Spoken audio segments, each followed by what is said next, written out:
പപ്പയെക്കുറിച്ച് കേട്ടൊരു കാര്യം, ഈ ദേശീയ ന്യൂനപക്ഷ കമ്മീഷൻ്റെ വൈസ് ചെയർമാൻ ആക്കുന്നു, അതിനെക്കുറിച്ചൊന്നും പിന്നെ കേട്ടില്ല. അല്ല, അങ്ങനെ ഒരു പ്രപ്പോസൽ പറഞ്ഞിരുന്നു.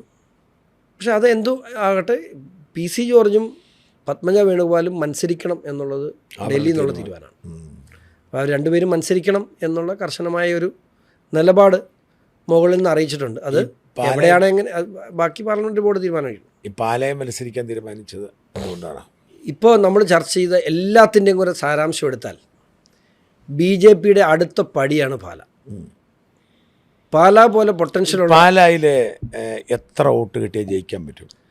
പാലായിൽ ത്രികോണ മത്സരം നടക്കുന്നു, 50,000 വോട്ട് കിട്ടിയാണ്. കഴിഞ്ഞ പ്രാവശ്യം വോട്ട് കുറവായിരുന്നല്ലോ. BJPയുടെ ബേസ് വോട്ട് തന്നെ 2016 27 വോട്ടുണ്ട്. 26 ഉണ്ട്. 2016 BJPക്ക് 25,000 ബേസ് വോട്ടുള്ള മണ്ഡലമാണ്.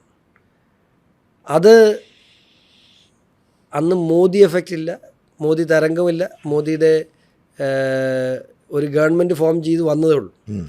ആ കാലഘട്ടത്തിൽ നിന്നും ഒരുപക്ഷെ 2016 മോദി എന്ന് പറയുന്നൊരു ഫാക്ടർ എന്നെയോ ചേട്ടനെയോ പോലും ബാധിക്കുന്നൊരു കാര്യമല്ല, നമ്മളാരും ചിന്തിച്ചിട്ടില്ല. 2021 കാര്യം പറയുന്നത്. 2021 താഴെ പോയി. 10 ദിവസം മുമ്പ് സ്ഥാനാർത്ഥിയെ തീരുമാനിച്ച് പ്രചരണത്തിന് പോയത്, ഏറ്റവും ലാസ്റ്റ് തീരുമാനിച്ചത്.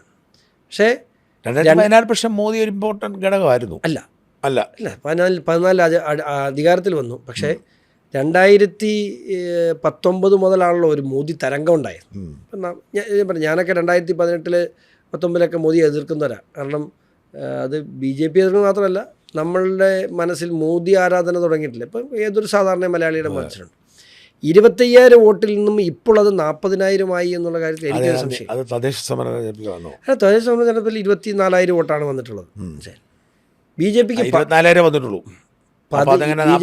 BJPക്ക് പാലാ നിയോജകമണ്ഡലത്തിൽ 9,853 മെമ്പർഷിപ്പുള്ള പാർട്ടിയാണ്. വേറെ ഒരു രാഷ്ട്രീയ പാർട്ടിക്കും പാലായിൽ അത്ര മെമ്പർഷിപ്പ്